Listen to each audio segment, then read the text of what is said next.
Hello बच्चों, कैसे हैं आप? आई होप मजे में होंगे।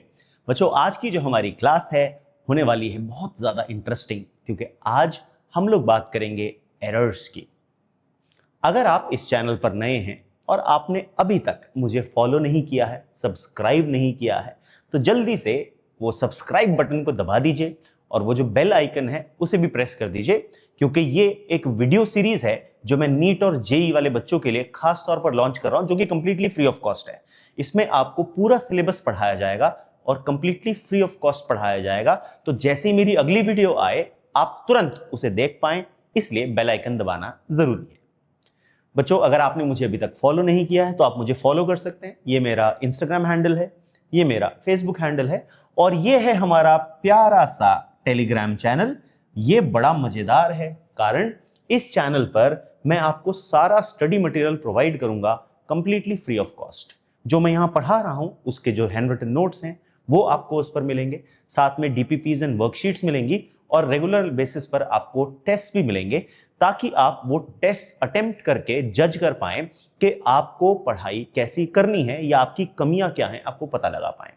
अगर आप मुझसे इंडिविजुअल पढ़ना चाहते हैं, लाइव क्लासेस लेना चाहते हैं, तो आप मुझे कांटेक्ट कर सकते हैं इस नंबर पर 8077965750 पर। ये मेरा व्हाट्सएप नंबर है, आप इस पर कांटेक्ट कर सकते हैं। मेरी टीम आपसे बात करके आपको बताएगी कि आपको कैसे ज्वाइन करना है। ठीक है, तो चलिए बच्चों, स्टार्ट करते हैं आज की क्लास। आज हम पढ़ेंगे एरर्स को। तो एरर होता क्या है बच्चों? एरर होता है गलती। जब भी हम किसी क्वांटिटी को नापते हैं तो ऑब्जर्वर से कुछ ना कुछ मिस्टेक हो जाती है। अब कभी कभी ऑब्जर्वर की खुद की गलती हो सकती है, कभी कभी जिस इंस्ट्रूमेंट से वो नाप रहा है चीजों को उसकी गलती हो सकती है। तो वो जो गलती है उसी को बोला जाता है एरर। आइए एक एग्जांपल से समझते हैं। मान लीजिए मेरे पास ये दो स्टूडेंट हैं, एक है स्टूडेंट ए, एक है स्टूडेंट बी। इन दोनों को मैंने एक स्केल दिया और मैंने कहा भाई ये है लाइन सेगमेंट पी क्यू, आपको इसकी लेंथ नाप करके बतानी है और जो इसकी ट्रू वैल्यू थी, जो एक्चुअल वैल्यू थी, क्योंकि मैं जज करना चाहता हूं कि वो बच्चे कैसा कर रहे हैं, इसकी जो ट्रू वैल्यू थी लेंथ की, वो लेंथ सपोज थी 5.7 मीटर। ये मैंने उनको नापने के लिए एक स्केल दे दिया। मैंने कहा भाई नाप करके बताओ कि अब आप क्या गलती करोगे। यहां पर चेक करते हैं कि वो कैसा करते हैं। तो ये जो ए वाला स्टूडेंट था इसने मुझे लेंथ नाप करके बताई 5.6 मीटर और ये जो बी वाला स्टूडेंट था इसने मुझे लेंथ नाप करके बताई 5.9 मीटर। तो अगर मैं आपसे पूछूं बच्चों बताओ इनमें से ज्यादा सही कौन सा है, ज्यादा एक्यूरेट कौन सा है, तो आप कहोगे सर ये वाला ज्यादा एक्यूरेट है क्योंकि ये ट्रू वैल्यू के ज्यादा नजदीक है। तो हम कहेंगे ए वाली जो रीडिंग है ये आई ज्यादा एक्यूरेट। तो इससे हम एक्यूरेसी के बारे में भी समझ गए। भाई एक्यूरेसी क्या होती है? किसी भी इंस्ट्रूमेंट से जब हम किसी क्वांटिटी को नापते हैं तो हमारी ऑब्जर्व्ड वैल्यू ट्रू वैल्यू के जितना करीब आई वो रीडिंग ज्यादा एक्यूरेट कहलाती है। जो सबसे करीब होगी ट्रू वैल्यू के वो मोस्ट एक्यूरेट रीडिंग कहलाती है। ठीक है, अब अगर मैं पूछूं क्या इन दोनों की रीडिंग सही है, आप कहोगे नहीं सर इन दोनों में ही कुछ ना कुछ गड़बड़ है, इसमें भी गड़बड़ है, इसमें भी गड़बड़ है। मैंने पूछा कितनी गड़बड़ है बताओ तो जरा। तो आपने कहा सर ये वाला जो है ए वाले ने जो गलती करी वो गलती करी 5.7 माइनस 5.6, तो इसने जो गलती करी वो 0.1 मीटर की करके दिखाई आपको। और यहां पर बी ने जो गलती करी वो हम कहेंगे 5.7 माइनस 5.9, तो बी ने जो गलती करी वो करी 0.2 मीटर की, माइनस में गलती करी। यस और नो? तो बच्चों ये जो गलतियां हुई इनसे, इन्हीं गलतियों को हम नाम देते हैं एरर। तो जब भी कोई भी ऑब्जर्वर हो, देखो कोई भी इंसान परफेक्ट नहीं होता, कोई भी ऑब्जर्वर होगा किसी चीज को नाप रहा होगा वो एकदम परफेक्टली मेजर नहीं कर सकता। कभी कभी उसकी गलती हो सकती है, कभी कभी इंस्ट्रूमेंट की गलती हो सकती है जिससे वो नाप रहा हो। मान लो इंस्ट्रूमेंट ही गलत कैलिब्रेटेड है तो बेचारा ऑब्जर्वर सही काम कर रहा था, इंस्ट्रूमेंट ही खराब निकल गया, तो क्या करे वो, तो गलती आ जाती है। तो कोई भी रीडिंग एकदम परफेक्ट नहीं होती, हर ऑब्जर्वेशन में कोई ना कोई एरर होता है, कोई ना कोई गलती जरूर इंक्लूडेड होती है। उसी गलती को हम लोग बोलते हैं बच्चों एरर। अब ध्यान दो, यहां पर ये दो एरर निकाले मैंने दोनों की रीडिंग्स में। मैंने इसके लिए क्या किया या आपने इसके लिए कैसे निकाला। आपने भैया जो असली वैल्यू थी उसमें से जो इन्होंने ऑब्जर्वेशन निकाली उसको आपने माइनस किया, यानी आपने ट्रू वैल्यू में से ऑब्जर्व वैल्यू को माइनस किया। बस इसी को हम एरर बोलते हैं। तो देखिए एरर क्या है, the error in a measurement is equal to the distance between the true value and the measured value of the quantity. तो ये डिफरेंस होता है true value minus measured value, इसी को बच्चों हम लोग बोलते हैं एरर। आई होप सबको समझ में आया एरर। जल्दी से सब्सक्राइब करो चैनल को, बहुत जरूरी है। चलिए अब बात करते हैं एरर्स की जो टाइप्स हैं। बच्चों एरर्स को जो है हम अलग अलग टाइप्स में कैटेगराइज कर सकते हैं। यहां पर हम समझेंगे कुछ बेसिक सी फॉर्म्स जो है, उसके बाद मेन जो कैटेगरीज हैं वो हमने समझनी है। तो सबसे पहले अगर हम एरर का टाइप लें वो है सिस्टमैटिक एरर। अब ये सिस्टमैटिक एरर क्या होता है, जैसा कि इनका नाम ही बता रहा है, बड़ा सिस्टमैटिक तरीके से अकर होते हैं। किसी भी एक सिंगल डायरेक्शन में करूंगे तो पॉजिटिव है तो पॉजिटिव ही रहेंगे, नेगेटिव है तो नेगेटिव ही रहेंगे। The errors which tend to occur in one direction, इधर पॉजिटिव और नेगेटिव, ऐसा नहीं कभी ऊपर कभी नीचे, ऐसा नहीं, एक ही पैटर्न में फॉलो करते हैं। तो ऐसे एरर्स को बोला जाता है सिस्टमैटिक एरर्स। और ये जो सिस्टमैटिक एरर्स हैं ये कई तरह के होते हैं। अगर आप देखो सिस्टमैटिक एरर को हमने यहाँ 4 कैटेगरीज में बांटा है। पहला है इंस्ट्रूमेंटल एरर। इंस्ट्रूमेंटल एरर वो एरर होता है जो आता है फॉल्टी इंस्ट्रूमेंट की वजह से। यानी आप मान लो एक स्केल से किसी क्वांटिटी को नापने की कोशिश कर रहे हो और उस स्केल में जो मार्किंग है वो मार्किंग ही गलत है, तो वो एरर कहलाएगा इंस्ट्रूमेंटल एरर। यहां पर ऑब्जर्वर की गलती नहीं थी, गलती थी फॉल्टी कैलिब्रेटेड इंस्ट्रूमेंट की, तो उसे हम बोलते हैं इंस्ट्रूमेंटल एरर। तो ये वो एरर है जो अकर होता है due to the inbuilt defect of the measuring instrument. जिस मेजरिंग इंस्ट्रूमेंट का आप इस्तेमाल कर रहे हो उसे मैन्युफैक्चर करते समय उसमें कुछ ना कुछ गलती रह गई और वो गलती आपकी ऑब्जर्वेशन में नजर आएगी, और इसी एरर को बच्चों हम लोग बोलते हैं इंस्ट्रूमेंटल एरर। अगर इसके बाद देखें जो दूसरा एरर आता है वो आता है इनपरफेक्शन इन एक्सपेरिमेंटल टेक्निक्स। अब बच्चा पार्टी ये क्या है इंस्ट्रूमेंटल, ये जो आपके पास इम्परफेक्शन वाला केस है, ये एरर तब इंट्रोड्यूस होता है, मान लीजिए आप एक किसी चीज को ऑब्जर्व करने के लिए, नापने के लिए एक एक्सपेरिमेंटल सेटअप पूरा लगाते हैं। अब उस एक्सपेरिमेंटल सेटअप को आपने जिस तरह से डिजाइन किया उसमें आपने कुछ बेसिक फंडामेंटल को मिस आउट कर दिया, कुछ गलती आपसे वहां रह गई जिसकी वजह से आपकी ऑब्जर्वेशन में गड़बड़ आ जाएगी। तो इसी एरर को, जो कि एक्सपेरिमेंटल टेक्निक का सही इस्तेमाल नहीं करने की वजह से हुआ, उसे हम बोलेंगे इम्परफेक्शन इन एक्सपेरिमेंटल टेक्निक्स। ठीक, इसके बाद आता है पर्सनल एरर। अब ये जो पर्सनल एरर है, यहां पर हमारा जो ऑब्जर्वर है वो ही कार्टून है, यानी जो गलती हुई वो ऑब्जर्वर की वजह से हुई। एक सिंपल सा एग्जांपल लेते हैं। अगर आप एक स्केल का इस्तेमाल करते हैं, उससे नापते समय हमेशा रीडिंग के लिए कहा जाता है ओवरहेड देखो। अगर आप ऐसे साइड से लाइन खींचोगे तो गड़बड़ हो जाएगी, पैरालेक्स, क्योंकि आप साइड से देख रहे थे इसलिए आपकी वैल्यू में पैरालेक्स आ गया। तो इस एरर को बोलते हैं पर्सनल एरर। गलती किसकी थी? गलती थी ऑब्जर्वर की। These errors arise due to individual bias, lack of proper setting of apparatus और individuals carelessness in taking observation. यानी जो ऑब्जर्वर है वो केयरलेस तरीके से रीडिंग्स ले रहा है, जिसकी वजह से एरर इंट्रोड्यूस हो गया, और इसी को हम बोलते हैं पर्सनल एरर, पर्सन की गलती की वजह से। नेक्स्ट जो आता है बच्चों वो आता है errors due to external causes.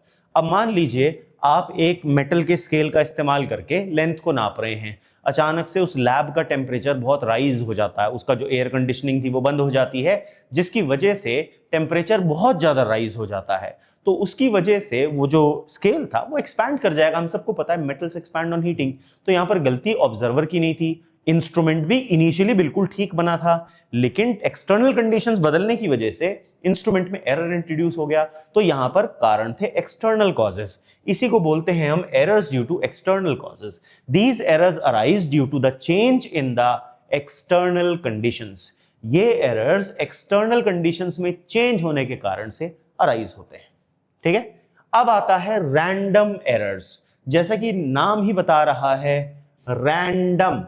Random का मतलब होता है जो एक इर्रेगुलर पैटर्न से अकर होता हो, जिसका कोई एक रेगुलर पैटर्न ही ना हो अकर होने का, ऐसे एरर्स को बोला जाता है रैंडम एरर्स। आइए देखिए, these error the errors which occur irregularly and at random.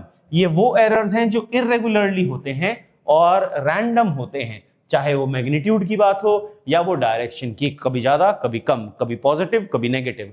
तो ऐसे एरर्स को बोला जाता है रैंडम एरर। ये सेकंड टाइप ऑफ एरर था। इसके बाद आता है लीस्ट काउंट एरर। बच्चों ये बहुत इंपॉर्टेंट है, कुछ क्वेश्चंस में भी ये यूज किया जाएगा, तो इसको बड़े ध्यान से समझना है क्योंकि इसका डायरेक्ट एप्लीकेशन होगा, हम क्वेश्चंस में देखेंगे। अब मैंने आप लोगों को जो लेक्चर थे प्रीवियस लेक्चर्स, उसमें मैंने आपको मीटर स्केल, वर्नियर कैलिपर और स्क्रू गेज इसके बारे में बताया था। अगर वो वीडियो नहीं देखी है जा करके जरूर देख लीजिए चैनल पर, बहुत इंपॉर्टेंट है।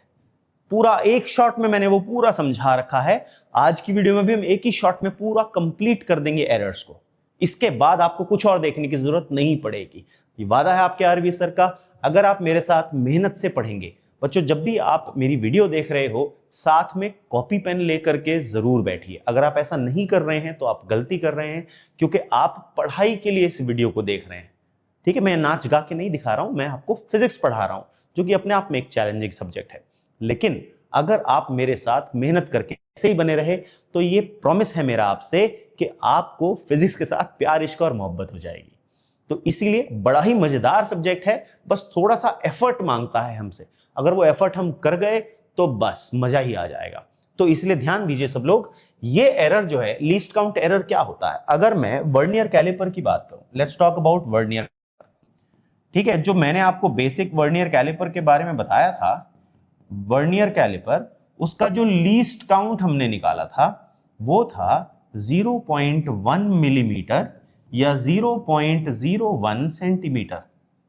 ठीक है, यानी आपकी वर्नियर कैलिपर 1 मिलीमीटर के 10वें हिस्से तक तो एक्यूरेट है, उसके अगले हिस्से में गड़बड़ कर जाएगी। तो उससे अगली वाली जो रीडिंग होगी या 1 सेंटीमीटर के 100वें हिस्से तक सही बताएगी, उसके आगे वाली जो वैल्यू होगी 1000th प्लेस पर, उसके लिए हम श्योर नहीं हो सकते, तो वहां एरर आएगा।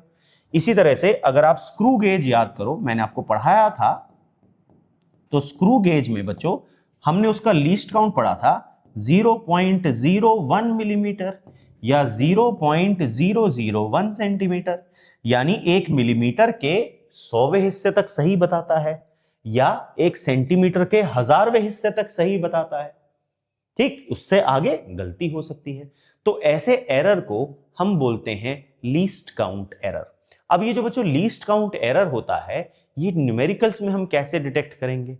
अब न्यूमेरिकल्स में डिटेक्ट करने के लिए हम उसके लिए एक बड़ा सिंपल सा कॉन्सेप्ट यूज करते हैं। मान लीजिए आपको क्वेश्चन में एक रीडिंग दी गई कि भैया एक एक्सेलरेशन ड्यू टू ग्रेविटी को नापते समय हमने जो पेंडुलम इस्तेमाल करी उसकी लेंथ गिवन थी कुछ ऐसे।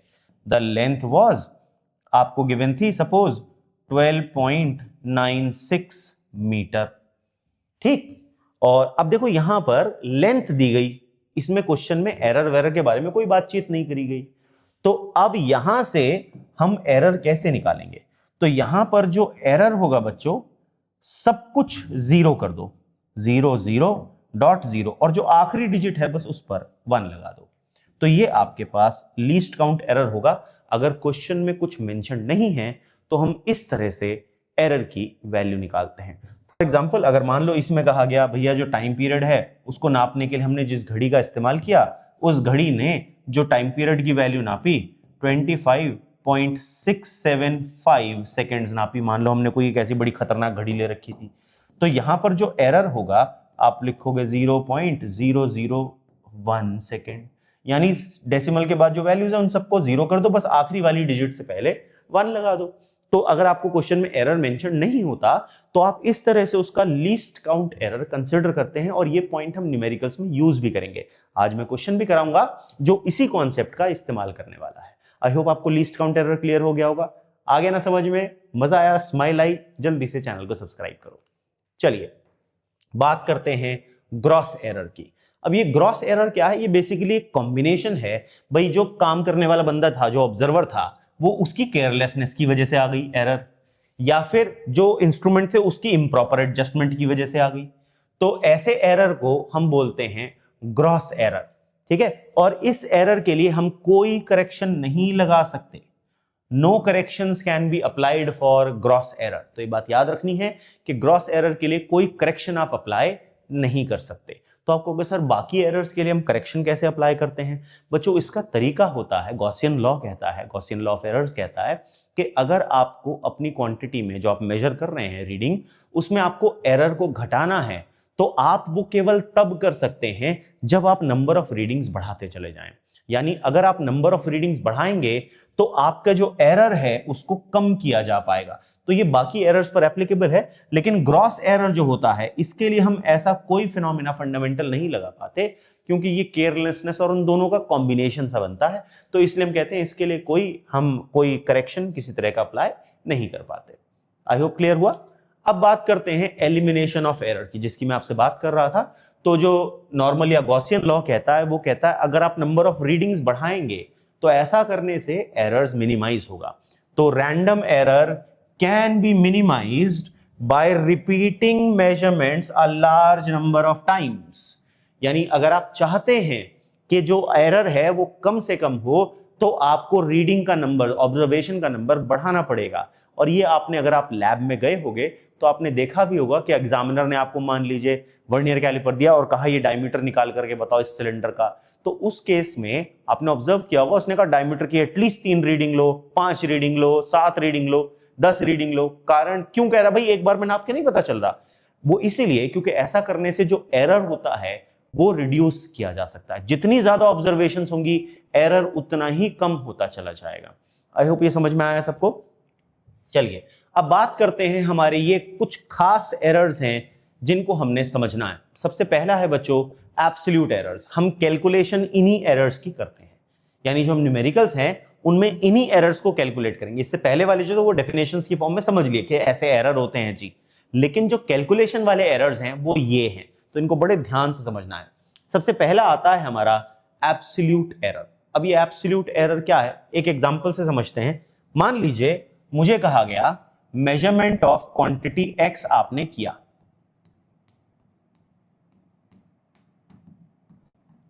ऑफ क्वांटिटी एक्स, कोई एक क्वांटिटी एक्स थी, आपने उसको नापा और आपने इसकी रीडिंग्स जो निकाली, पहली रीडिंग आपने नाप करके बताई x1, दूसरी रीडिंग आई x2, तीसरी रीडिंग आई x3, चौथी रीडिंग आई x4 और पांचवी रीडिंग आई x5। आपने ये 5 रीडिंग इस क्वांटिटी x की निकाली, ये ऑब्जर्व किया आपने इंस्ट्रूमेंट का इस्तेमाल करके।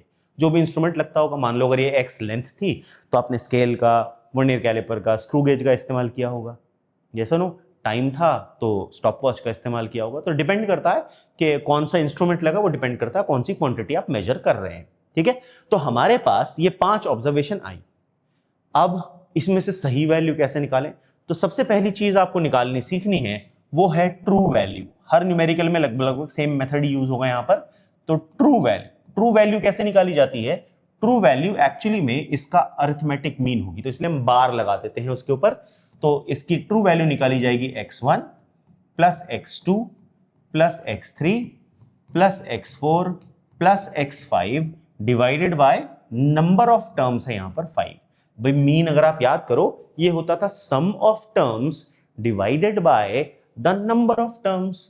तो जितनी टर्म्स का सम किया उसके नंबर से ही हमने उसे डिवाइड कर दिया। तो इस तरह से हमारे पास आ गया true value of the physical quantity. लेकिन ट्रू वैल्यू से काम नहीं चलना, हमें तो एरर भी निकालना है। ठीक, तो सबसे पहले हम निकालते हैं एब्सोल्यूट एरर। ये जो एब्सोल्यूट एरर होता है ये हर ऑब्जर्वेशन का निकाला जाता है, in each observation. Her observation के लिए अलग अलग निकाला जाएगा। तो पहली ऑब्जर्वेशन का जो एरर आएगा डेल्टा x1 वो आएगा ट्रू वैल्यू माइनस ऑब्जर्वेशन, तो x बार माइनस x1। ऐसे ही डेल्टा x2 आएगा x बार माइनस x2। ऐसे ही डेल्टा x3 आ जाएगा x बार माइनस x3। ऐसे ही चौथी ऑब्जर्वेशन का एरर डेल्टा x4 आएगा x बार माइनस x4। और ये जो पांचवी ऑब्जर्वेशन का एरर है यह आ जाएगा x बार माइनस x5। ठीक है, ध्यान क्या रखना है, ये एरर्स पॉजिटिव भी आ सकते हैं, ये एरर्स नेगेटिव भी आ सकते हैं, ये एरर 0 भी हो सकता है। तो ये एरर पॉजिटिव भी होता है, ये एरर नेगेटिव भी होता है, ये एरर 0 भी होता है। तो जो एब्सोल्यूट एरर होते हैं हमारे पास वो हर ऑब्जर्वेशन का निकाला जाता है और ये पॉजिटिव, नेगेटिव और जीरो तीनों वैल्यूज इनके पास हो सकती है, यानी प्लस में भी आ सकता है, माइनस में भी आ सकता है और जीरो भी आ सकता है।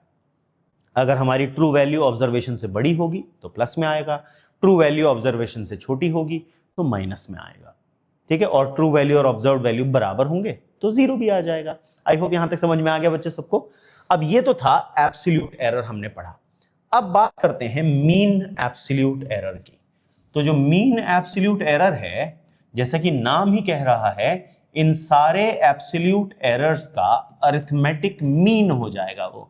तो डेल्टा एक्स बार अगर मैं निकालूं तो ये आएगा delta x1 plus delta x2 plus delta x3 plus delta x4 plus delta x5 divided by 5, ठीक है। अब ध्यान क्या देना है, यहां पर एक बड़ा इंपॉर्टेंट पॉइंट है यहां पर मैंने इनको जब ऐड करना है तो मॉड लगा के करना है। ये मॉड लगाना बहुत इंपॉर्टेंट हो जाएगा बच्चों। कारण क्या है? कारण है एरर है क्या? अगर हम सिंपल भाषा में कहें, लेमैन टर्म में कहें तो एरर क्या है? हम कहेंगे एरर एक गलती है। Error is a mistake. कौन सी मिस्टेक? जो नापते समय हमसे हो जाती है। तो error is a mistake, error एक गलती है। और दो गलतियां मिलकर के कभी भी गलती कम नहीं हो सकती, हमेशा गलती बढ़ेगी। इसलिए दो एरर्स को हम कभी भी सब्ट्रैक्ट नहीं करते, एरर्स आर ऑलवेज एडेड। अब जैसा कि हमने देखा था कि ये जो एब्सोल्यूट एरर है ये नेगेटिव भी हो सकते हैं। तो अगर हम इनको ऐसी की ऐसी वैल्यू के साथ रख देंगे तो फिर वो माइनस होने की वजह से वो तो सब्ट्रैक्ट हो जाएगा, लेकिन ऐसा काम हम नहीं कर सकते। तो इसलिए आपको याद रखना है कि यहां पर मॉड लगाना बहुत जरूरी हो जाता है, यानी आपको उनकी एब्सोल्यूट वैल्यू उठानी है एब्सोल्यूट एरर्स की। क्लियर है बात यहां पर? अब इसके बाद आता है रिलेटिव एरर, या इसे फ्रैक्शनल एरर भी बोलते हैं बच्चों। तो ये जो रिलेटिव एरर होता है बड़ा ही आसान है। आपके पास जो मीन एब्सोल्यूट एरर आया उसको मीन वैल्यू से डिवाइड कर दो तो आपके पास बन जाएगा रिलेटिव एरर या फ्रैक्शनल एरर, यानी mean absolute error divided by the true या mean value of the quantity. इसके बाद आता है परसेंटेज एरर। ध्यान दो, परसेंटेज एरर, ये चौथे टाइप का एरर हम देख रहे हैं। परसेंटेज एरर होता है ये जो आपने रिलेटिव एरर निकाला था, अगर आप इसको एक्सप्रेस कर दो एज परसेंट तो ये बन जाता है, यानी इंटू 100 कर दो, फ्रैक्शन को इंटू 100 कर देते हैं तो वो परसेंटेज में कन्वर्ट हो जाता है। तो यहां पर अगर आप रिलेटिव एरर को 100 से मल्टीप्लाई कर दें तो आप उसे परसेंटेज की फॉर्म में लिख सकते हैं और ये तब बन जाता है परसेंटेज एरर। तो बच्चों हमने यहां पर 4 तरह के एरर सीखे जो हमें कैलकुलेट करने हैं। सबसे पहले जब भी आपको क्वेश्चन गिवन होगा तो क्वेश्चन गिवन होगा कुछ ऑब्जर्वेशंस की फॉर्म में। तो सबसे पहला स्टेप जो आप करेंगे, the first step that you will do is, सबसे पहले आप कैलकुलेट करेंगे ट्रू वैल्यू, यानी जो भी ऑब्जर्वेशंस गिवन होंगी आपको, आप उसमें सबसे पहले ट्रू वैल्यू निकाल करके बताएंगे उस फिजिकल क्वांटिटी की। उसके बाद आप एब्सोल्यूट एरर निकालेंगे हर ऑब्जर्वेशन में। तो वो कैसे निकालते हैं भैया? True value minus observed value.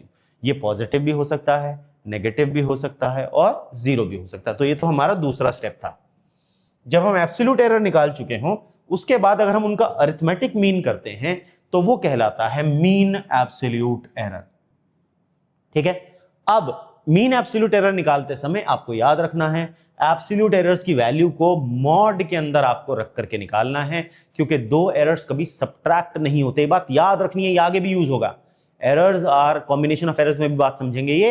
Errors are never subtracted, they are only added, क्योंकि एरर एक गलती है। दो गलती मिलकर के कभी गलती कम नहीं हो सकती, इसलिए एरर्स कभी सब्ट्रैक्ट नहीं किए जाते। इसके बाद आता है रिलेटिव एरर। रिलेटिव एरर आप कैसे निकालते हैं? जो आपने मीन एब्सोल्यूट एरर निकाला था उसको ट्रू या मीन वैल्यू से आप डिवाइड कर दीजिए। फिर आता है आपके पास परसेंटेज एरर। आप परसेंटेज एरर कैसे निकालते हैं बच्चों? जो आपने फ्रैक्शनल एरर निकाला था उसको परसेंटेज की फॉर्म में एक्सप्रेस कर दें, यानी इंटू 100 कर दें तो आप उसे परसेंट में लिख सकते हैं। तो ये हमारे पास एरर्स थे। अब इस एरर को समझने का सबसे अच्छा तरीका होगा जब हम इस पर न्यूमेरिकल करेंगे। उससे पहले इनकी बेसिक डेफिनेशन देख लेते हैं। एब्सोल्यूट एरर क्या है? The magnitude of the difference between the true value of the quantity and the measured value of individual measurement values में से, है ना। तो इसे बोला जाता है absolute error in that observation. याद रखना, एब्सोल्यूट एरर पूरा कंबाइंड नहीं होता, एब्सोल्यूट एरर एक ऑब्जर्वेशन का होता है, it is only for an observation. इसके बाद आता है बच्चों mean absolute error. Mean absolute error हमने कैसे निकाला था? जितने भी एब्सोल्यूट एरर हमने निकाले थे उन सबका अरिथमेटिक मीन किया था, और खास बात क्या ध्यान रखी थी कि उन एब्सोल्यूट एरर्स को हमने मॉड में रख करके वैल्यूज कैलकुलेट करी थी, यानी उनके अगर नेगेटिव एरर थे तब भी पॉजिटिव हो जाएंगे, पॉजिटिव तो पॉजिटिव ही रहने वाले थे। क्लियर है बात? इसके बाद आता है रिलेटिव एरर। अब ये रिलेटिव एरर क्या होता है बच्चों? रिलेटिव एरर था ratio of mean absolute error to the true value, इसे हम बोलते थे या mean value of the quantity. इसके बाद आता था बच्चों परसेंटेज एरर। परसेंटेज एरर क्या था? आपने जो रिलेटिव या फ्रैक्शनल एरर निकाला था, इसको अगर आप 100 से मल्टीप्लाई कर दें तो वो परसेंटेज की फॉर्म में एक्सप्रेस किया जा सकता है, that is called the percentage error. Clear हो गया सबको? यस और नो? चलिए अब इसके ऊपर देखते हैं एक सवाल, ताकि आपको कॉन्सेप्ट क्लियर हो जाए। देखिए सवाल क्या है, let's look at the question. Question है बच्चों, the length of a rod as measured in an experiment was found to be 2.48 मीटर। स्क्रीनशॉट ले लीजिए, मैं हट गया हूं साइड में, स्क्रीनशॉट ले लीजिए जल्दी से, ताकि आप लोग इस क्वेश्चन को लगा पाए। देखिए मेरे साथ क्वेश्चन करेंगे तभी मजा आएगा बच्चों फिजिक्स का। देखो फिजिक्स करने का मजा ही तब है जब आप साथ में न्यूमेरिकल लगा रहे हो। सो क्वेश्चन है, the length of a rod as measured in experiment was found to be, पहली ऑब्जर्वेशन, दूसरी ऑब्जर्वेशन, तीसरी ऑब्जर्वेशन, चौथी ऑब्जर्वेशन और पांचवी ऑब्जर्वेशन। यानी यहां पर कितनी ऑब्जर्वेशन हुई बच्चों? 5 ऑब्जर्वेशंस करी गई। ठीक है, इन्होंने कहा find the average length. Average length यानी ट्रू वैल्यू जो आती है आपके पास, एवरेज लेंथ निकालना है। फिर absolute error in each observation निकालना है। फिर परसेंटेज एरर भी निकालने के लिए इन्होंने कहा। आई बात समझ में सबको? ये सुनो, तो ये हमारे पास सवाल है। तो चलिए क्वेश्चन को करके देखते हैं ताकि आपको बेहतर समझ में आए। तो यहां पर जो हमारे पास ट्रू वैल्यू आएगी या मीन वैल्यू आएगी, या जिसे हम एवरेज वैल्यू भी बोलते हैं, एवरेज लेंथ, यहां पर वो आ जाएगी सम ऑफ ऑब्जर्वेशंस। तो 2.48, 2.46, 2.48 प्लस 2.46 प्लस 2.49 और 2.50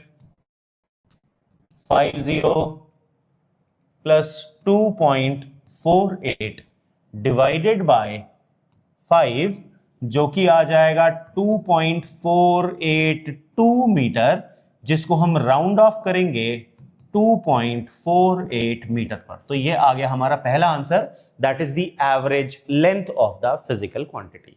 ठीक, उसके बाद इन्होंने कहा अब आप कैलकुलेट करिए absolute error in each observation. Her observation का एब्सोल्यूट एरर आपने कैलकुलेट करना है। तो हम निकालेंगे डेल्टा L1, यह आ जाएगा L बार जो कि है 2.48 minus 2.48 that is 0। Delta L2 2.48 minus 2.46 जो आ जाएगा 0.02। डेल्टा L3 2.48 माइनस 2.49 जो कि आ जाएगा माइनस 0.01। डेल्टा L4 जो कि आ जाएगा 2.48 माइनस 2.50 जो कि आ जाएगा माइनस 0.02। फिर डेल्टा L5 यह आ जाएगा 2.48 माइनस 2.48 जो कि फिर से आ जाएगा 0। तो ये थे हमारे एब्सोल्यूट एरर्स। ये जो थे ये 5 हमने निकाले एब्सोल्यूट एरर्स हर ऑब्जर्वेशन के। ये आंसर आ गया। उसके बाद इन्होंने कहा जी परसेंटेज एरर निकालो।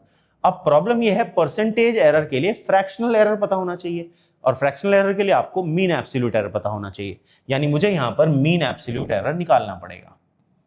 तो मीन एब्सोल्यूट एरर अगर मैं निकालूं तो delta L bar mod of, इनका मॉड रखना है, तो 0 प्लस 0.02 प्लस 0.01 प्लस 0.02 प्लस 0। अब बच्चे गलती क्या करते हैं, 0 को नहीं लिखते, 3 लिखेंगे और डिवाइड बाय 3 कर देंगे। भाई 0 है लेकिन है तो ऑब्जर्वेशन, एरर की वैल्यू है ना, तो इसीलिए यहां पर डिवाइड बाय 5 ही होगा, ये ध्यान रखना है। अगर ये नहीं किया तो आंसर फिर गलत आ जाएगा। डिवाइड बाय 5, तो डेल्टा एल बार आ जाएगा 2 2 and 1 0.05 divide by 5 that is 0.01 मीटर। ठीक है, ये आ गया हमारे पास मीन एब्सोल्यूट एरर। अब बच्चों जो परसेंटेज एरर होता है उसका फॉर्मूला होता है mean absolute error 0.01 divided by mean value 2.48 into 100। तो ये आपके पास अप्रोक्सीमेटली 0.40% आ जाएगा। तो ये हमारे पास हुआ पहला न्यूमेरिकल जो हमने किया। इसमें आपको ऑब्जर्वेशंस दी गई थी और आपसे ये सारे एरर्स कैलकुलेट करने के लिए कहा गया था। तो जैसा मैंने आपको एग्जांपल में समझाया था ठीक वही स्टेप्स मैंने यहां न्यूमेरिकल वैल्यूज के साथ फॉलो किए और मेरे पास ये एरर की आंसर्स आ गए। क्वेश्चन बहुत आसान है, आसान लग रहा है ना, कारण है अब आपको समझ में आ रहा है। तो जब समझ में आ रहा है तो आपको अपना प्यार अपने टीचर के लिए दिखाना जरूरी है, इसलिए जल्दी से चैनल को सब्सक्राइब कर लीजिए बच्चों। इस वीडियो को अपने दोस्तों के साथ शेयर करें ताकि वो भी इसका फायदा उठा पाएं। और अगर आपको अच्छा लगता है तो अपना प्यार मुझे कमेंट बॉक्स में जरूर दिखाएं। और अगर आप कोई खास टॉपिक चाहते हैं जिस पर मैं वीडियो बनाऊं तो उस पर भी कमेंट जरूर करिए कि सर हमें ये टॉपिक नहीं समझ में आया, आप प्लीज इस पर वीडियो बनाएं, तो मैं जरूर बनाऊंगा। ठीक है, तो चलिए एक और क्वेश्चन देखते हैं। इन सक्सेसिव मेजरमेंट्स, मैं साइड हट रहा हूं, जल्दी से इसका स्क्रीनशॉट ले लो ताकि आप लोग इसको साथ साथ लगा पाओ बच्चों, बहुत जरूरी है, साथ साथ पढ़ना जरूरी है। क्वेश्चन है in successive measurements the readings of the period of oscillation of a simple pendulum were found to be 2.63 2.56 2.42 2.71 and 2.80। 1 2 3 4 और 5, इस बार भी 5 ऑब्जर्वेशन है। ठीक है, इन्होंने कहा मीन वैल्यू निकालो, एब्सोल्यूट एरर निकालो, मीन एब्सोल्यूट एरर निकालो, रिलेटिव एरर पर, इन्होंने तो सभी कुछ पूछ लिया और उसको फिर प्रॉपर फॉर्म में भी लिख करके दिखाओ। अब प्रॉपर फॉर्म भी समझते हैं, प्रॉपर फॉर्म कैसे लिखी जाती है। देखो जब भी हम किसी क्वांटिटी को एरर की फॉर्म में एक्सप्रेस करते हैं बच्चों, तो उसमें दो तरह से एरर्स को साथ में लिखा जाता है। जो प्रॉपर फॉर्म होती है लिखने की एरर्स को, आप उसे दो तरह से लिख सकते हैं। प्रॉपर फॉर्म के दो तरीके हैं। एक तरीका होता है आपके पास जो आपने मीन वैल्यू निकाली थी x bar plus minus mean absolute error, एक तरीका ये होता है। दूसरा तरीका होता है मीन वैल्यू या true value plus minus percentage error, दूसरा तरीका ये होता है। तो आप क्वांटिटी को दो तरह से एक्सप्रेस कर सकते हैं, इधर ट्रू या average value plus minus mean absolute error, या ट्रू वैल्यू या average value plus minus percentage error. ये दो तरीके से आप किसी भी क्वांटिटी को एक्सप्रेस कर सकते हैं इन इट्स प्रॉपर फॉर्म। और जनरली क्वेश्चंस में आपको यही फॉर्म दी होती है, लिखी हुई होती है, अगर क्वेश्चन सॉल्व करने के लिए आता है दूसरा। क्लियर हो गया आई होप सबको। चलिए अब करते हैं क्वेश्चन को सॉल्व। तो सबसे पहले हमसे बात करी गई रीडिंग्स ऑफ ऑसिलेशन यानी टाइम पीरियड की बात कर रहे हैं, तो हम average time period T bar कैसे निकालेंगे? Sum of time periods 2.63 plus 2.56 plus 2.42 plus 2.71 and 2.80। और कितनी ऑब्जर्वेशन है? 5, तो डिवाइड कर देंगे बाय 5, तो मेरे पास टी बार का आंसर आ जाएगा 2.634, जिसको हम लिखेंगे 2.63 सेकेंड्स। राउंड ऑफ कर देंगे ना, तो राउंड ऑफ करके हमारे पास यही वैल्यू आ जाएगी। आई होप समझ में आया सबको। चलिए अब देखते हैं हमारे पास, सॉरी 634 नहीं आएगा, इट विल बी 624। हाय गलती हो जाती है कभी कभी इंसान से भाई। 2.62 सेकेंड्स ये हमारे पास आ गया एवरेज वैल्यू या मीन वैल्यू। ठीक है, उसके बाद इन्होंने क्या कहा भाई, पहला आंसर हमने कर दिया, दूसरा आंसर इन्होंने कहा है भैया एब्सोल्यूट एरर निकालो हर क्वांटिटी का। तो डेल्टा T1 ये आ जाएगा टी बार माइनस T1 यानी 2.62 माइनस 2.63 जो कि आ जाएगा minus 0.01 seconds. Delta T2 2.62 minus 2.56 जो कि आ जाएगा प्लस का 0.04 सेकेंड्स। ऐसे ही डेल्टा T3 जो कि आ जाएगा 2.62 माइनस 2.42 जो कि आ जाएगा प्लस का 0.20 सेकेंड्स। इसी तरीके से डेल्टा T4 जो कि आ जाएगा 2.62 माइनस 2.71 जो कि आ जाएगा माइनस 0.09 सेकेंड्स। इसी तरीके से डेल्टा T4 जो कि आ जाएगा 2.62 माइनस 2.80 जो कि आ जाएगा माइनस 0.18 सेकेंड्स। ठीक है, तो ये हमारे पास आ गए मीन एब्सोल्यूट, सॉरी ये आ गए absolute errors. These are our absolute errors. ये हर ऑब्जर्वेशन का अपना अपना एब्सोल्यूट एरर आ गया। नेक्स्ट इन्होंने क्या पूछा बच्चों, नेक्स्ट इन्होंने पूछा आप निकालो मीन एब्सोल्यूट एरर भी निकालो। तो मीन भी निकाल लेते हैं जी। तो जो मीन एब्सोल्यूट एरर होगा डेल्टा टी बार वो आ जाएगा, इन सब का मॉड रखना है तो यानी पॉजिटिव करके लिखना है भले ही नेगेटिव क्यों ना हो। 0.04 plus 0.20 plus 0.09 plus 0.18 divided by 5, जिसको अगर आप वैल्यू कैलकुलेट करोगे तो it will come out to 0.11 seconds. ठीक, तो ये हमारे पास आ गया हमारा मीन एब्सोल्यूट एरर। इसके बाद इन्होंने क्या कहा जी, इसके बाद इन्होंने कहा आप इसका रिलेटिव एरर भी निकालो और परसेंटेज एरर भी निकालो। तो चलिए रिलेटिव एरर निकालते हैं। तो जो रिलेटिव एरर होता है वो आता है delta T bar upon T bar. तो हम लिखेंगे 0.11 अपॉन 2.62 जो कि अप्रोक्सीमेटली आ जाता है 0.04 सेकेंड्स। उसके बाद उन्होंने कहा इसका परसेंटेज एरर निकालो। तो परसेंटेज एरर तो बहुत आसान होता है, रिलेटिव एरर इंटू 100, तो ये आ जाएगा 4%। उसके बाद मैंने आपको कहा था जो प्रॉपर फॉर्म है उसको लिखने के दो तरीके हैं, देखो कैसे लिखेंगे।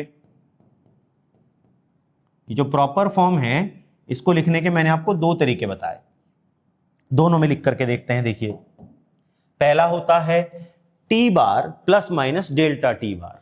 तो पहली फॉर्म आएगी हमारे पास 2.62 प्लस माइनस 0.11 सेकेंड।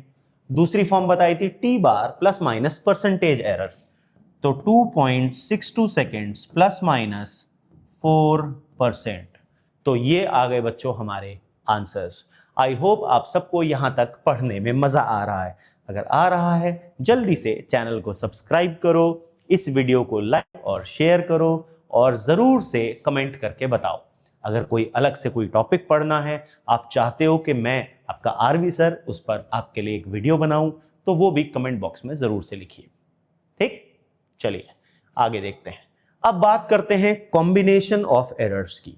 अब देखो जब हम क्वांटिटीज को मेजर करते हैं, हमने डायमेंशंस वाले केस में भी देखा, तो उनके फॉर्मूला में अक्सर बहुत सारी क्वांटिटीज होती हैं, कुछ मल्टीप्लाई में, कुछ रेज टू पावर में, कुछ डिवाइड में। तो इसी तरह से अगर आपको एक फॉर्मूला दिया गया है और आपसे कहा गया इस फॉर्मूले के बेस पर इस क्वांटिटी का क्या एरर बनेगा भाई, वो बताओ। भाई quantity A B C D सब में एरर दिया गया है, एक्स जो है इनके ऊपर डिपेंड करती है, बताओ एक्स में एरर क्या होगा। तो यहां पर हम सीखेंगे कॉम्बिनेशन ऑफ एरर्स निकालना।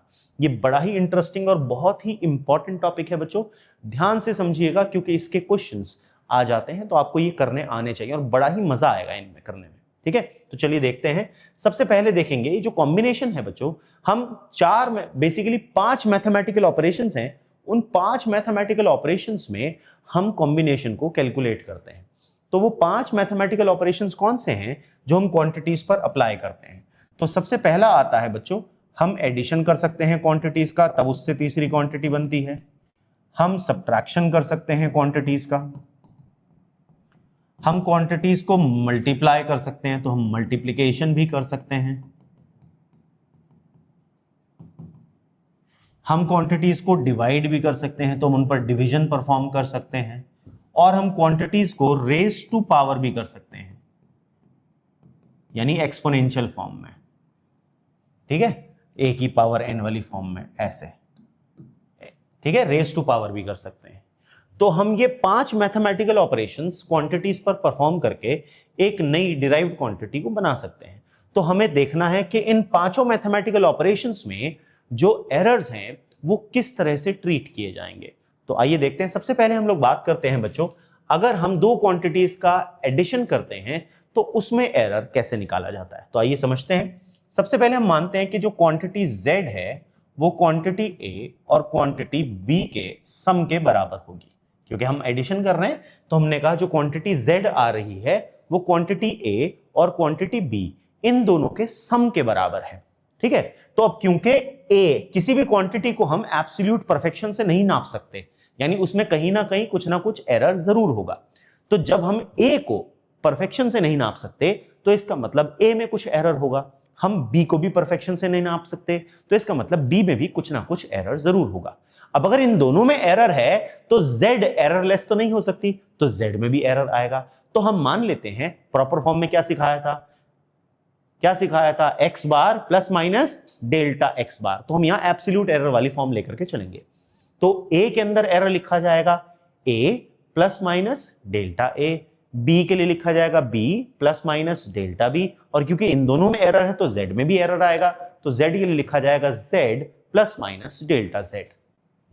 तो सिंस दे हैव एरर्स तो मैं लिखूंगा z plus minus delta z equals to a plus minus delta a plus b plus minus delta b। ठीक है बच्चों, समझ में आया सबको? यहां तक ब्रैकेट ओपन कर लीजिए। तो आप लिखेंगे z plus minus delta z equals to a plus b plus minus delta a plus minus delta b। अब बच्चों ये जो a प्लस b है ये तो ऊपर z के बराबर है, तो इस a प्लस b से ये z को मैं कैंसिल कर सकता हूं, है नहीं? मार दिया। तो मेरे पास बचा डेल्टा z जो है वो plus minus delta a plus minus delta b के बराबर आ गया। यस और नो? तो ये मेरे पास डेल्टा z की वैल्यू निकल करके आई। अब अगर आप देखो इसमें तो 4 पॉसिबिलिटीज एग्जिस्ट कर सकती हैं। कौन कौन सी 4 पॉसिबिलिटीज हैं इस पे एग्जिस्ट कर सकती? सबसे पहली पॉसिबिलिटी जो है वो है भाई डेल्टा z जो हो उसमें डेल्टा a तो पॉजिटिव हो और डेल्टा b भी पॉजिटिव हो, यानी इनके सम के बराबर। दूसरी पॉसिबिलिटी है दोनों ही नेगेटिव हो, तो ये भी माइनस ऑफ डेल्टा हो, ये माइनस ऑफ डेल्टा बी हो। ठीक, तो यहां से अगर मैं प्लस कॉमन ले लूं तो delta A plus delta B बन जाता है। यहां से अगर मैं माइनस कॉमन ले लूं तो delta A plus delta B बन जाता है। तीसरी पॉसिबिलिटी जो आती है वो है भाई ए तो पॉजिटिव हो लेकिन बी नेगेटिव हो। चौथी पॉसिबिलिटी आती है डेल्टा जेड में ए नेगेटिव हो, प्लस माइनस लिख दिया हमने जी, प्लस था, है ना, ए नेगेटिव हो और जो बी है वो पॉजिटिव हो। अब मैंने आपको बताया एरर्स को कभी भी सब्ट्रैक्ट नहीं किया जा सकता, जिसकी वजह से ये दोनों पॉसिबिलिटीज पॉसिबल नहीं है, क्योंकि इन दोनों में ही अगर आप चेक करो बच्चों इनमें एरर्स का सब्ट्रैक्शन हो रहा है। इसीलिए ये दोनों पॉसिबिलिटीज, पॉसिबिलिटी नंबर 3 और 4 एग्जिस्ट ही नहीं कर सकती, क्योंकि एरर्स का सब्ट्रैक्शन हम नहीं कर सकते। तो इसलिए कौन से बचे? ये दो बचे। इन दोनों को अगर मैं कंबाइन कर दूं तो मैं कह सकता हूं delta z equals to plus या माइनस का delta a plus delta b। इसका मतलब यह है बच्चों कि अगर आप कभी भी दो क्वांटिटीज का सम कर रहे हैं तो वहां पर आपको एरर कैसे निकालेंगे? तो यह है absolute error in the resultant quantity as the sum of absolute errors of the combining quantities. और प्लस माइनस लगा के वो तो लिखा ही जाता है, क्योंकि एरर प्लस भी हो सकता है माइनस भी हो सकता है। आई बात समझ में सबको? यस और नो? इसके बाद आते हैं एरर इन डिफरेंस। अगर हम दो क्वांटिटीज का डिफरेंस कर रहे हैं तो हम मान लेते हैं जो z है बच्चों इस बार वो a माइनस b के बराबर है। जो z है वो difference of two quantities a and b के बराबर है, तो यहां हम लिखेंगे z equals to a minus b। अब a कोई भी परफेक्टली मेजर्ड क्वांटिटी नहीं हो सकती, तो a में भी एरर होगा, हम उसे मान लेंगे plus minus delta a। b में भी एरर होगा, उसे मान लेंगे प्लस माइनस डेल्टा b। अब क्योंकि दो क्वांटिटीज को माइनस करने के बाद z आ रहा है और इन दोनों a और b में एरर है, तो b एररलेस नहीं हो सकती, यानी z के अंदर भी एरर होगा, z एररलेस नहीं हो सकती। तो इसीलिए हम लिखेंगे, हमने कहा z में जो एरर आया वो है डेल्टा z, a में जो एरर था वो था डेल्टा a, b में जो एरर था वो था डेल्टा b। ब्रैकेट ओपन कर लीजिए, तो z plus minus delta z equal to A minus B, फिर plus minus delta A minus plus delta B. ठीक है, जब प्लस माइनस को माइनस से मल्टीप्लाई करते हैं तो वो डिनोट करने के लिए माइनस से मल्टीप्लाई हुआ, हम माइनस प्लस लिख देते हैं, रहता सेम ही है, डजंट मैटर। अब हमें ये बात पता है कि ये जो a माइनस है ये तो z के बराबर है, तो हमने इन्हें मार दिया आपस में, है कि नहीं। तो मेरे पास बचा delta z equals to plus minus delta a minus plus delta b। Yes और नो। अब इसमें भी चार क्वांटिटीज, चार कॉम्बिनेशन पॉसिबल थी, लेकिन माइनस वाले कॉम्बिनेशन पॉसिबल नहीं हो सकते भैया, दोनों पॉजिटिव दोनों negative, a negative b positive, a positive b negative. अब या तो दोनों पॉजिटिव हो या दोनों नेगेटिव हो, तभी उनका एडिशन पॉसिबल है, यानी सिंगल सिंगल नेगेटिव वाली ऑब्जर्वेशंस पॉसिबल नहीं है। तो हमारा जो फाइनल आंसर आएगा वो आएगा delta z equals to plus minus of delta a plus delta b। यही फॉर्मूला अगर आप याद करो, सेम यही फॉर्मूला एरर का एडिशन में भी आया था और यही फॉर्मूला सब्ट्रैक्शन में भी आया है। यानी एडिशन और सब्ट्रैक्शन के लिए एरर निकालने का फॉर्मूला सेम है, क्वांटिटी निकालने का फॉर्मूला अलग अलग है। क्वांटिटी निकालनी हो तो एक में प्लस करना पड़ेगा, एक में माइनस करना पड़ेगा, लेकिन एरर निकालने का फॉर्मूला दोनों का ही सेम है, सम ऑफ एब्सोल्यूट एरर्स। ये देखो यहां पर हमने क्या किया है, इनके सम ऑफ मीन एब्सोल्यूट एरर्स, इनके जो मीन एब्सोल्यूट एरर्स गिवन होंगे उनका केवल हमने सम किया। आई बात समझ में। तो चलिए इसके बाद समझते हैं एरर इन द प्रोडक्ट। अब प्रोडक्ट को करने से पहले हम लोग बच्चों जरा यहां पर कुछ देख लेते हैं, कुछ सवाल, ताकि हमको ये क्लियर हो जाए कि भैया प्लस माइनस वाले कैसा खेल खेला जाता है। ठीक है, तो आइए पहले हम ये सवाल देखते हैं, उसके बाद हम मल्टीप्लिकेशन डिवीजन पर जाएंगे। तो चलिए पहले हम ये सवाल देखते हैं बच्चों। सवाल है, दो रेजिस्टेंसेस हैं R1 और R2 हमें दिए गए हैं, इनको हमने लगा दिया सीरीज में। अब सीरीज में लगाने के बाद आपसे इक्विवेलेंट रेजिस्टेंस निकालने को कहा गया। हम सब जानते हैं सीरीज की जो इक्विवेलेंट रेजिस्टेंस होती है वो होती है R1 प्लस R2, यानी सम वाला फॉर्म लग रहा है यहाँ पर। जो रिजल्टेंट सीरीज कॉम्बिनेशन है वो R1 और R2 सम के बराबर है। तो पहले इनका सम निकाल लेते हैं। तो यह है R2 की वैल्यू और यह है R1 की वैल्यू। तो हम लिखेंगे 100 प्लस 200, यानी सीरीज कॉम्बिनेशन का आंसर आ गया 300 ओम। ये तो आई रेजिस्टेंस की एब्सोल्यूट वैल्यू हमारे पास। अब एरर भी निकालना पड़ेगा, इसमें भी एरर है, इसमें भी एरर है। तो जो डेल्टा RS होगा वो होगा delta R1 plus delta R2। सम का फॉर्मूला तो यही होता था भाई। तो जो डेल्टा RS है वो आ जाएगा हमारे पास 3 plus 4 that is equal to 7 ohm. ये भी आ गया।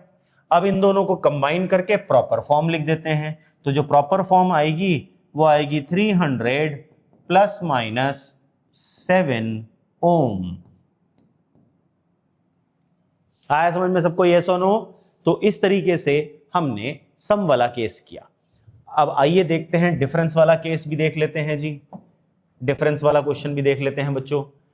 To different masses are determined as this and this ग्राम।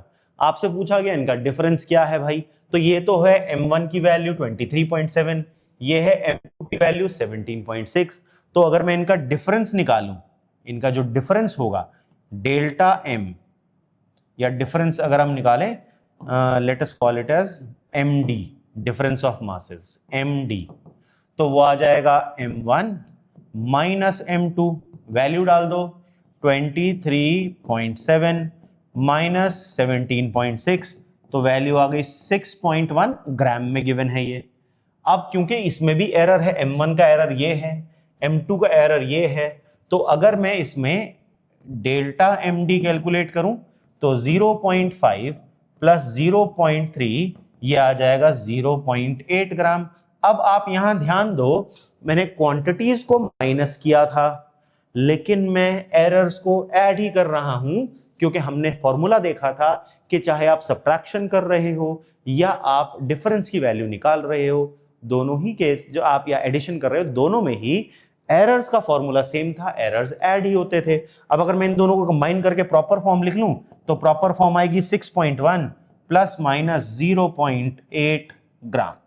इस तरह से हमारे पास आंसर आ जाएगा। आई होप बच्चों सबको क्लियर हुआ यहाँ एडिशन एंड सब्ट्रैक्शन। चलिए अब चलते हैं वापस से, हम लोग बात कर रहे थे प्रोडक्ट ऑफ टू क्वांटिटीज की, कि अगर हम दो क्वांटिटीज को मल्टीप्लाई करते हैं तो उनमें किस तरह से एरर निकाला जाता है। तो चलिए देखते हैं। सबसे पहले बात करते हैं, हम अज्यूम करते हैं let z equals to a into B, क्योंकि हम प्रोडक्ट कर रहे हैं तो हम यही फॉर्म लेंगे, z बराबर a इंटू बी। अब a परफेक्टली मेजर्ड क्वांटिटी नहीं हो सकती, उसमें भी एरर होगा, b में भी एरर होगा। तो जब इन दोनों में एरर है तो इनको मिलाने से अगर z बना है तो z एररलेस नहीं हो सकता, z में भी एरर होगा। तो हम मान लेते हैं z का एरर हमने माना बच्चा party delta z plus minus लगा करके, a का हमने एरर माना प्लस माइनस डेल्टा a, ऐसे ही b का हमने एरर माना b plus minus delta b। ठीक है, समझ में आया सबको ये सुनो। अब यहां पर हम एक खेल खेलेंगे, यहां पर हम कॉमन निकाल लेते हैं। हमने z कॉमन निकाला तो 1 plus minus delta z by z आ गया। यहां पर हमने a कॉमन निकाला तो 1 plus minus delta a by a आ गया। ऐसे ही हमने यहां से b कॉमन निकाला तो आ गया 1 plus minus delta b upon b। ठीक है, अब आप में से कुछ ऐसे होंगे जिनको ये कॉमन लेना समझ नहीं आया। आपने कहा सर यहां से a कॉमन निकाल तो डेल्टा बचना चाहिए। भाई डेल्टा और a अलग अलग नहीं है, डेल्टा और a सेम क्वांटिटी है, कंबाइंड है। Delta a is a single quantity. तो फिर ये आपने कैसे किया, आइए मैं सिखाता हूं इसकी ट्रिक भी आपको। देखो मेरे पास था a plus minus delta a, तो मैं इसको ऐसे लिख सकता हूं a plus minus delta a into a divided by a। भाई a से मैंने मल्टीप्लाई भी कर दिया, उसी a से मैंने डिवाइड भी कर दिया। अब अगर आप ध्यान से देखो यहां ये और ये a दोनों कॉमन है, तो मैं a कॉमन ले लूं तो यहां से बचा 1 प्लस माइनस डेल्टा a और नीचे का a ऐसे का ऐसे आ गया। समझ में आया मैंने कैसे लेना कॉमन सिखाया बच्चों? ये क्लियर हो गया सबको कॉमन लेने की टेक्निक? तो अब ये याद रखना इंपॉर्टेंट है, ये आगे भी यूज होगी, ये सब जगह हम लोग इसको यूज करेंगे, इंपॉर्टेंट टेक्निक है। चलिए जी वापस आते हैं हमारी डेरिवेशन पर। अब ये जो a इंटू बी है ये तो भाई z के बराबर था, काट दिया, तो हमारे पास यहां पर बचा 1 plus minus delta z upon z, इनका प्रोडक्ट। तो हम लिखेंगे 1 plus minus delta a upon a plus minus delta b upon b plus minus delta a upon a multiplied by delta b upon b। अब ये जो 1 था इस 1 से ये 1 कट गया। ठीक है, अब बात आती है ये क्या है। अगर आप ध्यान से देखो ये जो डेल्टा a अपॉन a है या ये जो डेल्टा b अपॉन b है ये क्या है बच्चों, समझते हैं इनको भाई। Delta a upon a delta b upon b ये एक्चुअली में रिलेटिव एरर है, और ये जो रिलेटिव एरर होते हैं बच्चों इनकी खास बात होती है ये हमेशा 1 से बहुत छोटे रहते हैं। ऐसा क्यों सर? चलिए समझते हैं। मान लीजिए मैंने आपको 1 किलोमीटर की दूरी एक टेप से नापने के लिए कहा, अब भी चले गए जी, जैसे चलो 100 मीटर मान लेते हैं, 1 किलोमीटर बहुत बड़ा होता है टेप के लिए। मैंने कहा 100 मीटर वाला ग्राउंड है, उसकी लंबाई नाप करके बताओ। अब 100 मीटर नापने में क्या तुम 200 मीटर की गलती कर सकते हो क्या भाई? इतने मूर्ख तो नहीं हो गए 100 मीटर के अंदर 200 मीटर की गलती कर पाओ, ऐसा तो नहीं कर सकते ना। 100 मीटर को तुम 101 मीटर नाप लोगे, या 101 या 100 मीटर 0.5 करके कुछ मीटर लिख दोगे, 0.3 लिख दोगे, 0.7 लिख दोगे, ऐसी ही गलती तो करोगे। तो जो एरर आएगा, अगर मान लो तुमने 100.5 किया जो नाप करके बताया, ट्रू वैल्यू कितनी थी 100, तो तुम्हारा एरर आएगा 0.5 और वैल्यू कितनी थी 100, तो तुम्हारा रिलेटिव एरर आ गया 0.005। ध्यान से देखो ये तो 1 से बहुत छोटा हो गया, नहीं हो गया? इसीलिए ये जो रिलेटिव एरर होते हैं ये हमेशा 1 से बहुत छोटे होते हैं। अब क्योंकि बहुत छोटे हैं, मान लो a का एरर ये था, b का एरर था 0.7 अपन 100, तो ये आ गया 0.007। इसकी वैल्यू भी देखो ये भी 1 से बहुत छोटा है। अब अगर मैं इन दोनों को मल्टीप्लाई कर दूं, इनको अगर मैं मल्टीप्लाई कर दूं तो भाई 7 इंटू 5 35, उससे पहले 1 2 3 4 ये बन गया। दिमाग खराब नहीं हो जाएगा? है कि नहीं है? बहुत दिक्कत वाला काम हो गया है तो यार। तो बहुत बड़ी वैल्यू बन गई हमारे पास। अब प्रॉब्लम क्या है इसके साथ, देखो जी जरा। इसके साथ अगर आप देखो, ये वैल्यू तो 1 से बहुत बहुत बहुत ज्यादा छोटी हो गई। जब ये 1 से इतनी ज्यादा छोटी हो गई तो मैं इसको निगलेक्ट भी तो कर सकता हूं भाई। अगर मैं राउंड ऑफ करूंगा इसे लिख करके भी, तब भी मैं इसको निगलेक्ट कर दूंगा। 4 वैल्यू तक तो जीरो ही है। आई बात समझ में?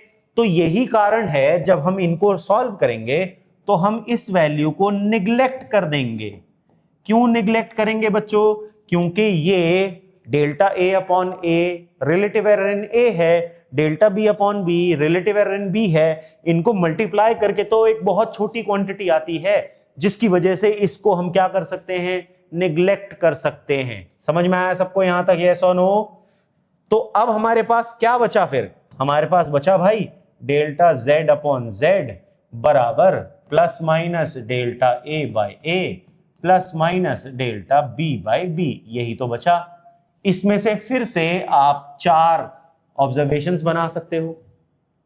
2 प्लस 1 दोनों प्लस, 1 दोनों माइनस, फिर a minus B plus A plus B minus. और हमने क्या पढ़ा था? एरर्स कभी सब्ट्रैक्ट नहीं हो सकते। तो इसलिए जो हमारे पास फाइनल आंसर निकल करके आएगा वो आएगा डेल्टा जेड अपॉन जेड, एक प्लस का और एक माइनस का, delta A upon A plus delta B upon B. इसका मतलब आप क्या करेंगे, इस बार कौन से एरर्स का सम कर रहे हैं मल्टीप्लिकेशन में? इस बार हम कर रहे हैं रिलेटिव एरर्स का सम। ध्यान रखना, these are relative errors. Addition subtraction में किसका सम किया था? मीन एब्सोल्यूट एरर का। इसमें किसका सम कर रहे हैं? रिलेटिव एरर का। यह था केस ऑफ मल्टीप्लिकेशन। अब आइए देखते हैं डिवीजन में क्या किया जाता है। तो हम मान लेते हैं अब जो z है बच्चों वो a डिवाइडेड बाय b के बराबर है। यानी हम इस बार a और b को डिवाइड करके क्वांटिटी z बना रहे हैं। तो यहां पर z जो है वो a और b के डिवीजन से मिलता है। अब क्योंकि a में एरर होगा, b में एरर होगा, जिसकी वजह से z एररलेस नहीं हो सकता, तो z में भी एरर होगा। तो हम लिख लेते हैं z plus minus delta z बराबर a plus minus delta a divided by b plus minus delta b। ऐसे हमने लिख दिया। अब z, a और b कॉमन निकाल लेते हैं। ये कॉमन लेने वाली टेक्निक अभी बता चुका हूं मैं। तो लिखेंगे 1 plus minus delta z by z। यहां से a कॉमन निकाला तो 1 plus minus delta a by a। यहां से b कॉमन निकाला तो 1 plus minus delta b upon b। Clear हो गया बच्चों सबको? अब ये जो a अपॉन b है, ये जो a अपॉन b है बच्चों, a डिवाइडेड बाय b, ये तो z के बराबर है। काट दो। तो हमारे पास इसको ऊपर ले जाओ तो पावर -1 आ जाएगी।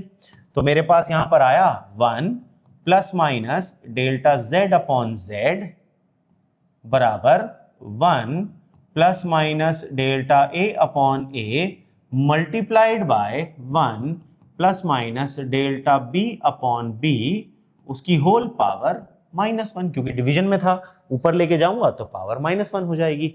अब -1 पावर कैसे खोली जाती है बच्चों? उसके लिए हम पढ़ते थे बाइनोमियल। हमने कॉन्सेप्ट सीखा हुआ है, बाइनोमियल थ्योरम का फिजिक्स में लगाया जाता है। अब वहां पर हम फॉर्मूला जो यूज करते हैं वो कुछ इस प्रकार का होता है, 1 प्लस x की power n is approximately equals to 1 plus nx if x is very very less than 1। ये हम लोगों ने फॉर्म सीखी है बाइनोमियल थ्योरम की, जो हम यहां पर फिजिक्स में यूज करते हैं। ठीक है? तो अब अगर आप देखो 1 plus x raise to power n है, और अगर x 1 से बहुत छोटा हो, अभी बताया था रिलेटिव एरर हमेशा 1 से बहुत छोटा होता है, तो ये 1 plus x raise to power n वाली फॉर्म को सेटिस्फाई कर गया। x is very very less than 1, तो मैं लिखूंगा 1 प्लस nx -1 यहां मल्टीप्लाई हो जाएगा। तो मेरे पास फॉर्म बन जाएगी, अगर मैं इसको एक्सपैंड करूं, 1 plus minus delta b upon b की whole power -1 is approximately equals to बच्चों 1 minus plus delta B upon B, क्योंकि -1 से जब हम प्लस माइनस को मल्टीप्लाई करेंगे तो उसको हम लिख देते हैं माइनस इंटू प्लस। तो आपके पास फॉर्मूला बन गया 1 plus minus delta z upon z बराबर 1 plus minus delta a upon a multiplied by 1 minus plus delta b upon b। अगर आप ब्रैकेट ओपन कर दें तो आपके पास आ जाएगा 1 plus minus delta a by a minus plus delta b by b minus plus delta a by a into delta b by b।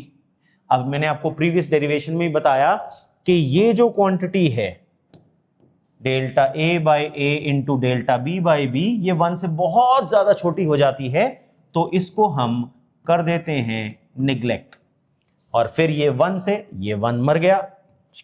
ठीक है, तो हमारे पास बचा delta z upon z equals to plus minus delta a by a minus plus delta b by b।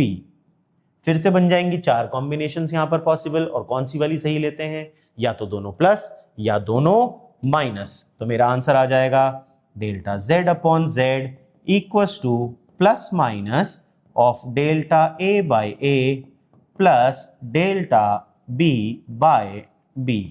यानी यहां पर भी क्या हो रहा है, यहां पर भी रिलेटिव एरर्स का सम हो रहा है। तो हमने एक पैटर्न ऑब्जर्व किया कि एडिशन और सब्ट्रैक्शन में एरर्स का फॉर्मूला सेम है, मल्टीप्लिकेशन और डिवीजन में एरर्स का फॉर्मूला सेम है। जल्दी से नोट कर लो, देख लो, स्क्रीनशॉट ले लो जल्दी से अगर नहीं लिखा है तो। समझ आ गया बच्चों? चलिए अब देखते हैं इनके कुछ सवाल। देखिए क्वेश्चन है हमारे पास, क्वेश्चन दिया गया है the resistance R equals to V upon I where V is this and I is this. Find the percentage error in R.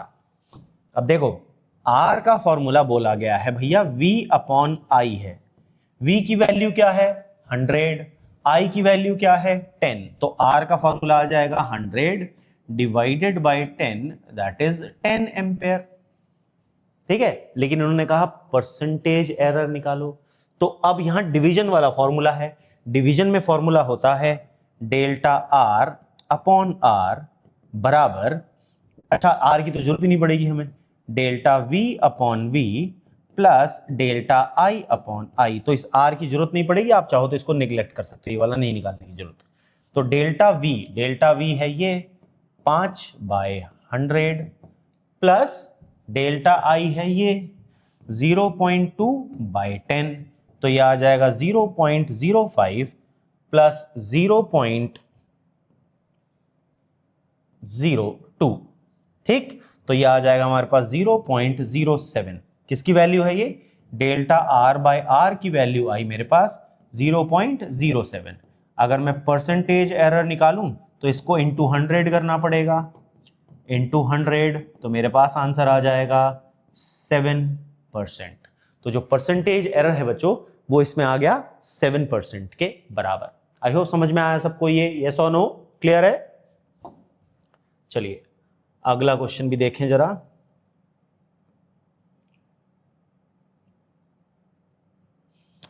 ये तो क्लियर हो गया। चलिए अब देखते हैं, एक डेरिवेशन हमारी बची है, वो है error in the power of a quantity. जब हम रेस टू पावर करते हैं तब एरर कैसे निकालते हैं। तो हम यहां मान के चलते हैं बच्चों z जो है वो a की पावर n के बराबर है, यानी a को कुछ पावर तक n पावर तक रेस करते हैं तो z मिल जाती है।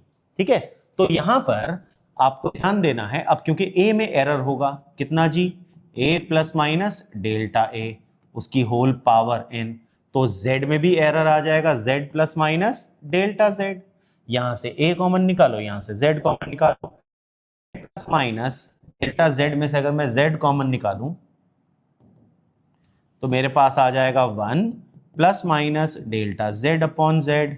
यहां से a की पावर n बाहर कॉमन आ जाए क्योंकि होल पावर n था, तो आ जाएगा 1 plus minus delta a upon a की whole power n।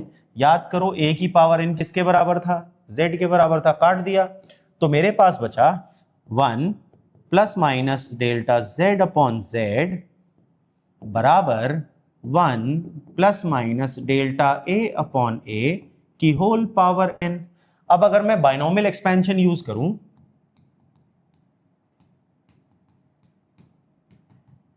Using binomial theorem, formula होता है 1 प्लस एक्स की power n equals to 1 plus n x. कब?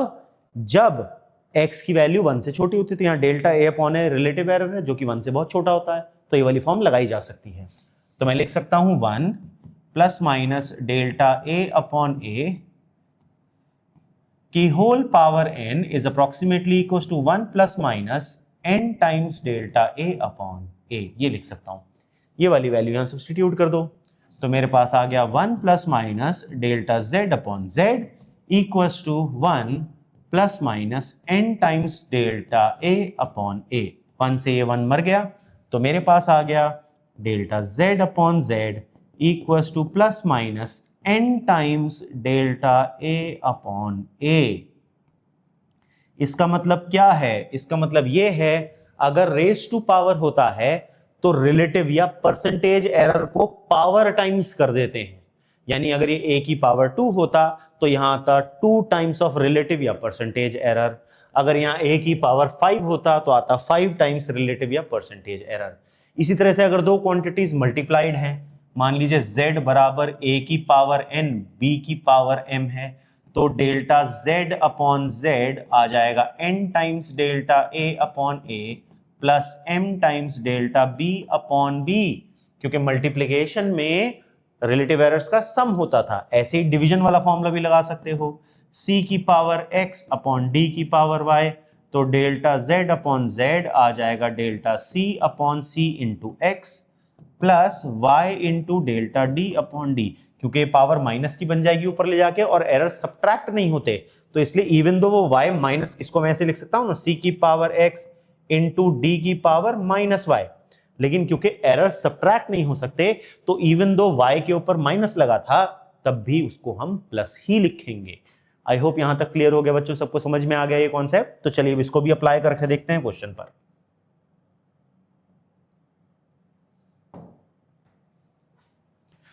क्वेश्चन है the error in the measurement of radius of a sphere is 2%। Sphere का जो radius है उसका मेजरमेंट करने में जो एरर आ रहा है वो आ रहा है 2% का। आपसे कहा गया what would be the error in the volume of the sphere. आपको स्फेयर की वॉल्यूम का एरर कैलकुलेट करके बताना है। तो देखिए जो वॉल्यूम ऑफ अ स्फेयर होती है बच्चों, उसका फॉर्मूला देखो 4/3 पाई इंटू रेडियस का क्यूब। अब यहां पर ध्यान देने वाली बात यह है, ये जो 4/3 पाई है ये कांस्टेंट है, इसकी वैल्यू चेंज नहीं होगी। तो ये कांस्टेंट है तो कांस्टेंट में कोई एरर नहीं होगा, यानी v के अंदर एरर r की पावर 3 के ऊपर डिपेंड कर रहा है। तो अगर मैं फॉर्मूला लगाऊं तो delta v upon v equals to 3 times delta r upon r। अगर मैं इसे परसेंटेज एरर मान लूं तो ये भी परसेंटेज में आएगा मेरे पास आंसर, ये है कि नहीं। तो 3 into delta R upon R, यानी परसेंटेज एरर इन आर हमें दिया गया है 2%, है कि नहीं। तो इसीलिए मेरे पास वॉल्यूम का एरर आ जाएगा 6%। आई होप बच्चों आपको समझ में आया न्यूमेरिकल यस और नो। तो चलिए अगला सवाल देखते हैं। अगला सवाल भी कुछ ऐसा सा ही इसके जैसा मिलता जुलता है, लेकिन इस बार दो क्वांटिटीज हैं, मास और स्पीड, और आपसे कहा गया काइनेटिक एनर्जी का जो एरर है वो कैलकुलेट करके बताओ। आयो बच्चों आपने नोट कर लिया। चलिए अब करते हैं क्वेश्चन को सॉल्व। आपको मास में कहा गया है 2% का एरर है, स्पीड में कहा गया है 3% का एरर है। लेट अस सी के जो काइनेटिक एनर्जी है उसमें कैसे एरर निकालते हैं।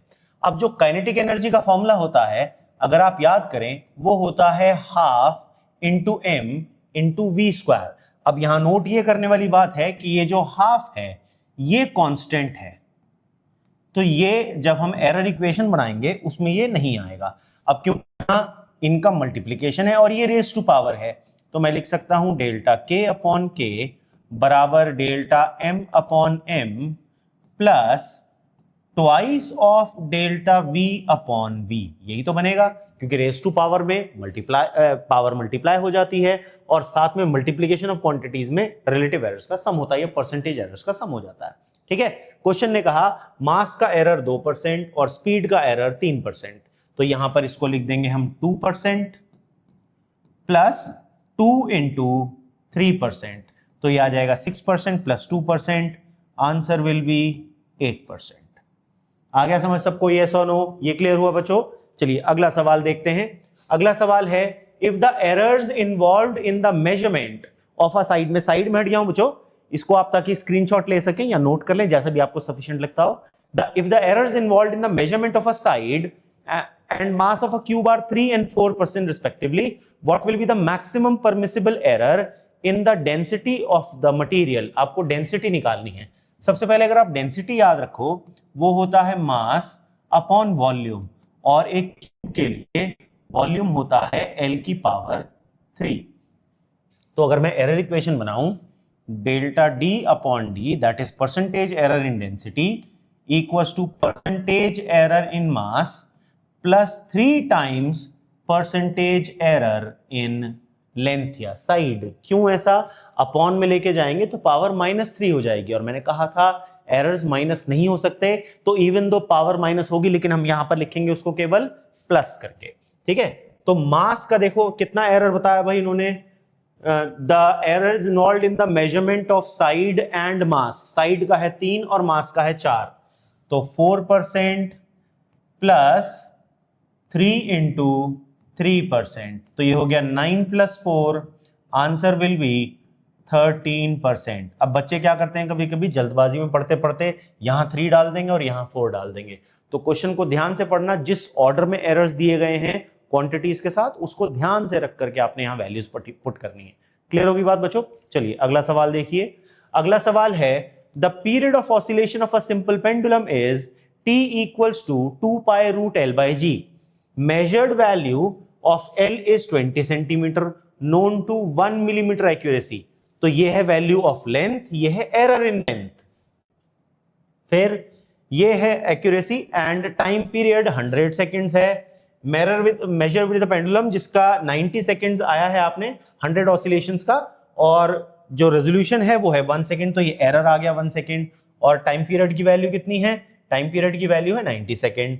आपसे कहा गया accuracy in the determination of G निकालो, तो पहले तो ये जो फॉर्मूला है इस फॉर्मूला को देखते हैं जी। टी का फॉर्मूला है 2 पाई रूट L बाय जी।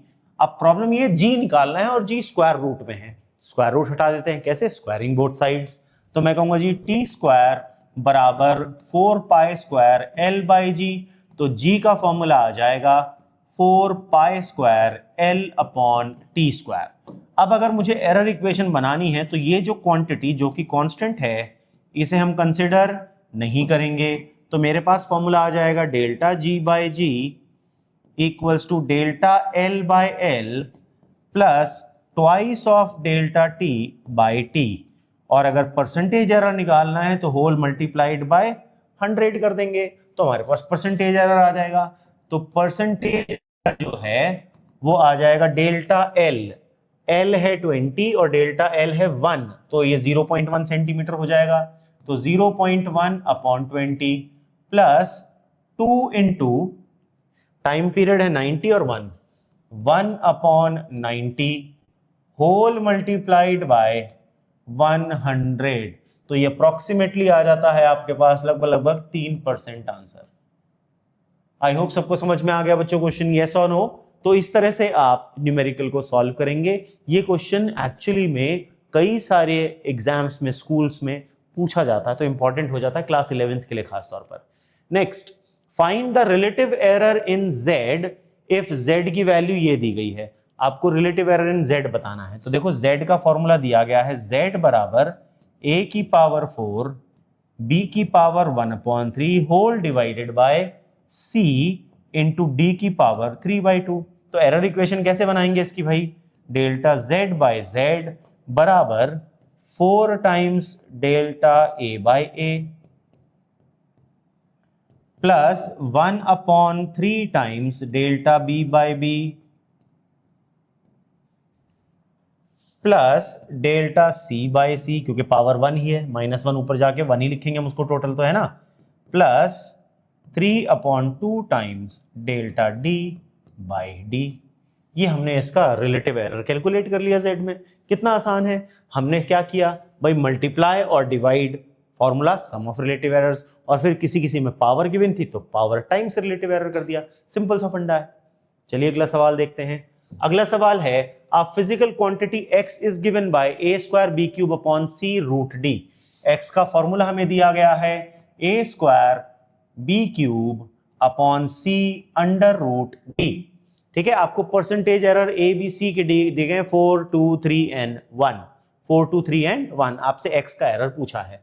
तो देखो, अगर आप एरर इक्वेशन लिखो, डेल्टा x अपॉन x, यह आ जाएगा 2 delta a upon a plus 3 delta b upon b plus delta c upon c, और रूट होती है पावर 1/2, तो आ जाएगा plus 1/2 delta d by d। तो आपको दिया गया है 4 2 3 and 1, तो delta x upon x equals to 2 into 4%, 3 into 2% plus 3% plus half into 1%।